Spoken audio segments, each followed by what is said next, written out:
Good morning children. ఎలా ఉన్నారు నాన్న? బాగున్నారా? నిన్న మనం ఏ పాఠం నేర్చుకున్నాము? మూడవ పాఠం నీతి పద్యాలు నేర్చుకున్నాం కదా. ఎన్ని పద్యాలు నేర్చుకున్నాం మనము? మొత్తము 4 పద్యాలు నేర్చుకున్నాం. ఫస్ట్ పద్యం ఏంటి చెప్పండి, మీకు గుర్తుందా? ఫస్ట్ పద్యం మర్చిపోవద్దు. పద్యాలు అనేటివి ఎప్పటికీ కంఠస్థం చేసి ఉండాలి. పద్యం యొక్క భావం కూడా మనకు బాగా వచ్చి ఉండాలి. ఎందుకంటే మీకు ఎగ్జామ్లో సపోజ్ పద్యం ఇచ్చేసి దాన్ని పూర్తి చేయమని చెప్తాను. సో మీ పద్యం మొత్తం కంఠస్థం చేసి బాగా గుర్తుపెట్టుకుంటేనే కదా రాయగలుగుతారు. లేదంటే పద్యం ఇచ్చి భావం రాయమని చెప్తాను. మరి పద్యం భావం రెండు వస్తేనే కదా నువ్వు ఎగ్జామ్లో రాయగలుగుతావు. సో ఫస్ట్ పద్యం ఏంటి? బలవంతుడ నాకేమని పలువురితో నిగ్రహించి పలుకుటమేలా బలవంతమైన సర్పము చలిచీమల చేత చిక్కి చావదే సుమతి. ఇది మన ఫస్ట్ పద్యం. రెండవ పద్యం ఏముంది? తప్పులెన్నువారు తండోపతండంబు లురివి జనులకెల్ల నుండు తప్పు. తప్పులెన్నువారు తమ తప్పు తెలుసుకోరు లలిత సుగుణ జాల. తప్పులెన్నువారు తమ తప్పులు తెలుసుకోరు విశ్వదాభిరామ వినురవేమ. మరొకసారి. తప్పులెన్నువారు తండోపతండంబు లురివి జనులకుల్ల నుండు తప్పు. తప్పులెన్నువారు తమ తప్పు తెలుసుకోరు విశ్వదాభిరామ వినురవేమ. ఇది మన రెండవ పద్యం. మూడవ పద్యం వచ్చేసి పూజ కన్న నెంచ బుద్ధి ప్రధానంబు మాట కన్న నెంచ మనసు ప్రధానంబు కులము కన్న మిగులు గుణము ప్రధానంబు విశ్వదాభిరామ వినురవేమ. పూజ కన్న నెంచ బుద్ధి ప్రధానంబు మాట కన్న నెంచ మనసు ప్రధానంబు కులము కన్న మిగుల గుణము ప్రధానంబు విశ్వదాభిరామ వినురవేమ. కష్టపెట్టబోకు కన్న తల్లి మనసు నష్టపెట్టబోకు నానా పనులు తల్లిదండ్రులున్న దైవ సన్నిధులురా లలిత సుగును జాల తెలుగు బాల. ఇది మన 4వ పద్యం. మళ్ళీ ఒకసారి. కష్టపెట్టబోకు కన్న తల్లి మనసు నష్టపెట్టబోకు నానా పనులు తల్లిదండ్రులున్న దైవ సన్నిధులురా లలిత సుగుణ జాల తెలుగు బాల. ఈ 4 పద్యాలు మనం నేర్చుకున్నాం కదా. పర్ఫెక్టే కదా ఈ 4 పద్యాలు. దాని భావాలు కూడా మనకు తెలుసు కదా. మొదటి పద్య భావం వచ్చేసి నేను బలవంతుడనని అందరితో పోట్లాడడం మంచిది కాదు. అవునా? ఎంత బలవంతమైన సర్పమైనా సరే అది చిన్న చలిచీమల చేత చచ్చిపోతుంది. అందుకని మనకే బలం ఉంది, మనమే గొప్ప అని చెప్పి ఎప్పుడు అహంకారం అనేది పొగరు అనేది చూపించకూడదు. రెండవ పద్యం వచ్చేసి ఇతరుల తప్పులను ఎంచి చెప్పేవారు చాలా మంది ఉన్నారు లోకంలో. ఎంతో మంది ఉన్నారు. కానీ ఈ లోకంలో ప్రతి మనిషిలో తప్పులు అనేటివి ఉంటాయి. తప్పు లేని మనిషి అంటూ ఎవరు ఉండరు. తప్పులు చేయకుండా ఏ మనిషి లేదు. కానీ ఇతరుల తప్పులను ఏం చేయవారు? తమ తప్పులను మాత్రం తెలుసుకోరు. ఇది మన రెండవ పద్యం యొక్క భావం. మూడవ పద్యం ఏముంది? భగవంతునికి పూజలు చేయడం కన్నా మంచి బుద్ధి కలిగి ఉండాలి. దేవుడికి పూజలు చేయాలి, కానీ ఎలా? మన బుద్ధి మంచిది లేని దేవుడికి ఎన్ని పూజలు చేసి లాభం ఏంటి? కాబట్టి ఇక్కడ మనకి ఏం చెప్తున్నారంటే భగవంతుడికి పూజలు చేసే కంటే మీ బుద్ధి అనేది మంచిగా ఉండాలి. మాటలు చెప్పే కన్నా మనసు గట్టి పరుచుకొని పని పూర్తి చేయాలి. ఒట్టిగా గొప్పల మాటలు చెప్తారు, అక్కడ పని మాత్రం ఏం చేయరు. చాలా చెప్తారు, ఓ నేను ఇది చేస్తాను అది చేస్తాను నేను ఇలా అలా అంటారు, కానీ అక్కడ పని చూస్తే మాత్రం ఏమీ ఉండదు. కాబట్టి ఏమని చెప్తున్నానంటే మాటలు చెప్పడం కంటే మనసుని గట్టి పరుచుకొని ఆ పనిని మాత్రం పూర్తి చేయాలి. మనం ఏ కులంలో పుట్టామన్నది కాదు, గుణమే ముఖ్యం, చాలా ముఖ్యం. అంతే. చాలా మంది నేను ఇంత పెద్ద గొప్ప కులంలో పుట్టాను, నేను ఇలా అలా అని చెప్తాను, కానీ వాళ్ళ గుణం మాత్రం ఏమీ బాగోదు. కానీ అలా ఉండకూడదు. నువ్వు ఏ కులంలో పుట్టావన్నది కాదు ముఖ్యం, అక్కడ నీ గుణం చాలా ముఖ్యం. 4వ పద్యం. తల్లిదండ్రులు మనకి ఎవరితో సమానం? దైవంతో, అంటే దేవుడితో సమానం. కాబట్టి తల్లి మనసు ఎప్పుడు బాధ పెట్టదు. ఎప్పుడైనా అమ్మ మనసుని మనము బాధ పెట్టద్దు. ఎందుకంటే అమ్మ మనకి అన్నీ చేస్తుంది. అవునా? అమ్మ మనకి అన్నీ చేస్తుంది. మనకు పుట్టి నుంచి అమ్మ ప్రతిదీ అమ్మ చేసే వల్లనే మనం ఇంత పెద్దగా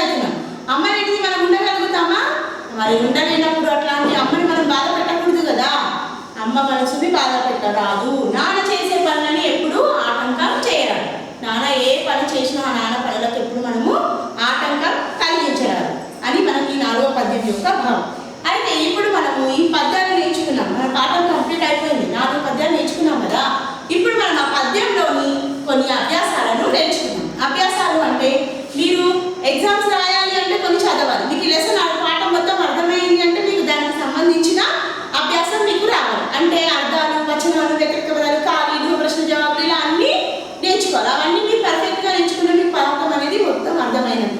దాన్ని మీరు ఎక్కడ ప్రజెంటేషన్ చేస్తారు, ఎగ్జామ్స్లలో రాస్తారు. అప్పుడు మీకు అది అనేది బాగా అర్థమైందని తెలుస్తుంది. దానివల్లనే కదా మార్క్స్ వచ్చి మళ్ళీ నెక్స్ట్ క్లాస్కి వెళ్ళాలి కదా మీరు. సో కాబట్టి నేను ఇప్పుడు మీకు అభ్యాసాలలో కొన్ని బిట్స్ రాపిస్తాను. అవి మీరు నీట్గా మీకు నేను ఆల్రెడీ సెకండ్ లెసన్ చెప్పినప్పుడు, ఫస్ట్ లెసన్ చెప్పినప్పుడు రాసుకొని ఒక తెలుగు నోట్బుక్ పెట్టుకోమన్నాను కదా. కరెక్ట్గా అలాగే పెట్టుకొని లెసన్ వైజ్ నెంబర్ వైజ్గా రాసుకుంటూ నీట్గా రాయండి. ఒక్కొక్క బిట్టు ఫింగర్ గ్యాప్ పెట్టుకుంటూ చాలా నీట్గా ఒక్కొక్క దానికి లైన్ లీడ్ చేస్తూ రాయండి. రాసినప్పుడే మీకు అర్థమవుతుంది. సో ఫస్ట్ ఇప్పుడు మనము నీతి పద్యాలలో అభ్యాసం కఠిన పదాలకు అర్థాలు రాయండి. మనం ఈరోజు అర్థాలు రాసుకున్నాం. ఫస్ట్ వన్ సర్పము అంటే ఏం చెప్పాను నిన్న? సర్పము అంటే పాము. గుడ్. నెక్స్ట్ నిగ్రహించి. నిగ్రహించి అంటే ఏంటి? ఏం చెప్పాను? నిగ్రహించి అంటే తగాదా పడి. నిగ్రహించి తగాదా పడి. పలువురు. పలువురు అంటే ఎవరు? అందరితో. పలువురు అంటే అందరితో. పలువురు అంటే అందరితో. చూడండి, సర్పము, పాము, నిగ్రహించి తగాదా పడి, పలువురు, అందరితో. సుమతి మంచి బుద్ధి కలవాడా. సుమతి అంటే మంచి బుద్ధి కలవాడా. సుమతి అంటే మంచి బుద్ధి కలవాడా. ఎన్ను. ఎన్ను అంటే ఎన్ని ఎన్ని అని అంటాం కదా, అది ఎన్ను. లెక్కించు. ఎన్ను అంటే లెక్కించు. నెక్స్ట్ ఉర్వి. ఉర్వి అంటే ఏంటి? భూమి. ఉర్వి అంటే భూమి. నెక్స్ట్ ఎరుగరు. ఎరుగరు. ఎరుగరు అంటే ఏంటి? ఎరుగరు తెలుసుకోరు. ఎరుగరు అంటే తెలుసుకోరు. ఎరుగరు అంటే తెలుసుకోరు. ఏంచు అంటే లెక్కించు. ఏంచు అన్నా ఎన్ను అన్నా మనకి లెక్కించు అని చెప్తాం. ఏంచు లెక్కించు. నెక్స్ట్ దృఢము. దృఢము అంటే గట్టి. దృఢము గట్టి. గుణం. గుణం అంటే ఏంటి? స్వభావం. మనిషి యొక్క స్వభావం. మనిషి ఎలా ఉన్నాడు ఏంటి అనేది గుణం నుంచే మనకు తెలుస్తుంది. అంటే ఆ మనిషి యొక్క స్వభావం అంటే మనకు తెలుస్తుంది మనిషి అంటే ఏంటో. స్వభావం. నెక్స్ట్ ప్రధానం అంటే ప్రధానం. ఇది చాలా ప్రధానము, ప్రధానమైనది అంటాం. అంటే ముఖ్యమైనది. ప్రధానం అంటే ముఖ్యం. ప్రధానం అంటే ముఖ్యం. నెక్స్ట్ విశ్వం. విశ్వం. ఈ విశ్వం అంతటిలో పెద్దది అని అంటాం కదా. విశ్వం అంటే ప్రపంచం. విశ్వం ప్రపంచం. నెక్స్ట్ తండోపతండము. నిన్న మనం పద్యంలో నేర్చుకున్నాం కదా. తండోపతండము అంటే చాలా మంది తప్పులు ఏమైనా చేసినప్పుడు వస్తారు కదా తండోపతండము కానీ. అంటే చాలా మంది. చాలా మంది. దైవ సన్నిధులు. అమ్మ నాన్న ఏ విధంగా అనుకున్నాం మనము? దైవ సన్నిధులు అని చెప్పాం కదా. దైవ సన్నిధులు అంటే ఎవరు? దేవునితో సమానం. దేవునితో సమానం. దైవ సన్నిధులు అంటే దేవునితో సమానం. ఇప్పుడు మీరు అర్థాలు నేర్చుకున్నారు కదా. ఒకసారి అర్థాలు చూడండి. సర్పము,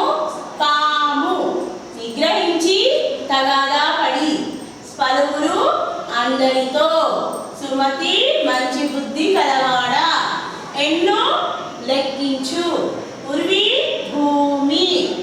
ఎరుగరు తెలుసుకోరు. ఎంచు లెక్కించు. దృఢము గట్టి. గుణం స్వభావం. ప్రధానం ముఖ్యం. విశ్వం ప్రపంచం. తండోపతండము చాలా మంది.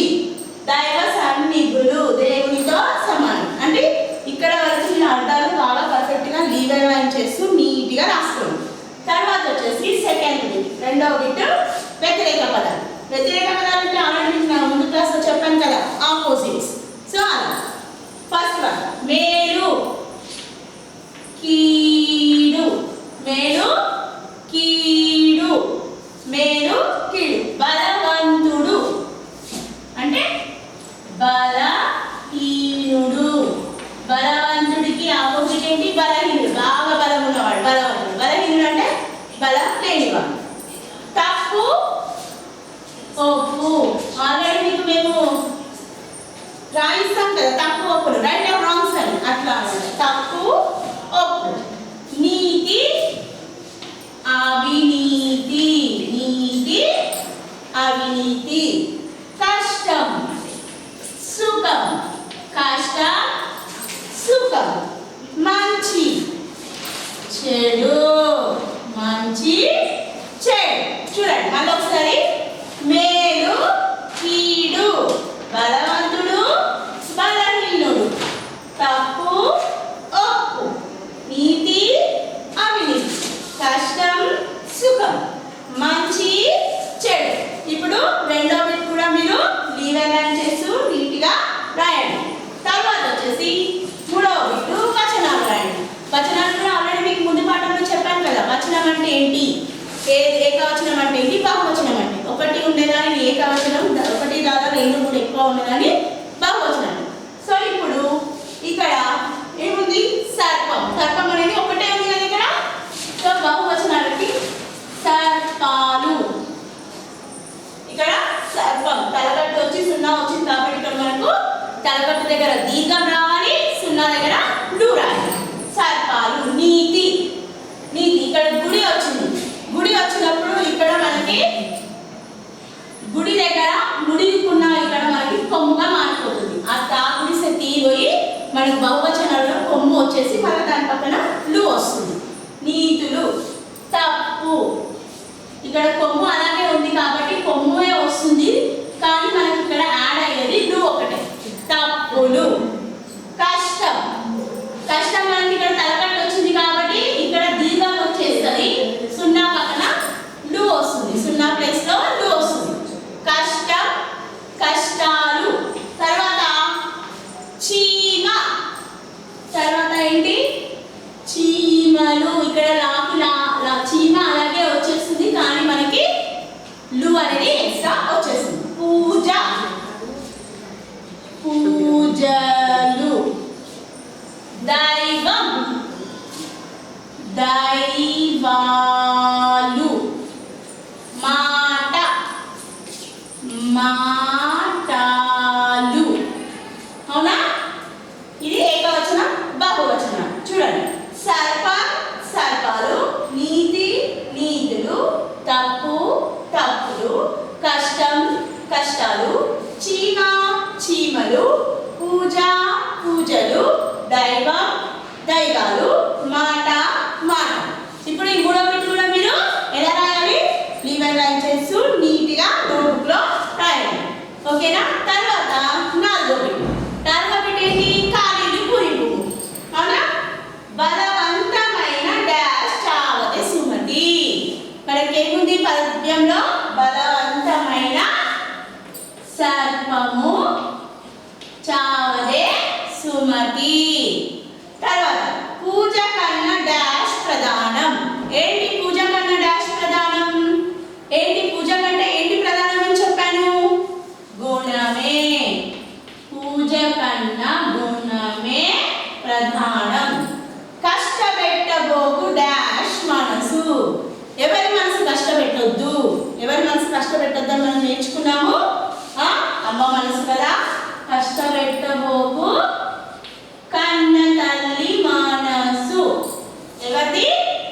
తల్లి మనసు. మాట కన్నా డాష్ ప్రధానం. మాట కంటే ఏది ప్రధానము? మనసు. మాట కన్నా మనసు ప్రధానం. చూడండి మళ్ళీ. బలవంతమైన సర్పము చావదే సుమతి. పూజ కన్నా గుణమే ప్రధానం. కష్టపెట్టబోకు కన్న తల్లి మనసు. మాట కన్నా మనసు ప్రధానం. ఇవి కాదు, ఇవి కూడా లీవ్ అండ్ లైన్ చేస్తూ ఒకటి ఒకటి లైన్ యూజ్ చేసుకుంటూ నీట్ హ్యాండ్ రైటింగ్ తోని రాయండి. ఈరోజు మనము మూడో తరగతిలో మనం మూడో పాఠం నీతి పద్యాల్లోని అభ్యాసం నేర్చుకున్నాం. మొత్తం మనకి ఎన్ని బిట్స్ ఉన్నాయి? 4 బిట్స్ ఉన్నాయి. ఇంకా మనకి నెక్స్ట్ లెసన్లో మ్యాచ్ ద ఫాలోయింగ్ ఉంటాయి, స్వీయ రచనలో షార్ట్ ఆన్సర్స్ ఉంటాయి, మళ్ళా లాంగ్ ఆన్సర్స్ కూడా మనకి ఉంటాయి. సో మనము నెక్స్ట్ క్లాస్లో దాన్ని నేర్చుకున్నాం. ఓకేనా? మరి నీట్గా రాస్తారా? నీట్గా రాస్తారు కదా? ఓకే, ధన్యవాదాలు.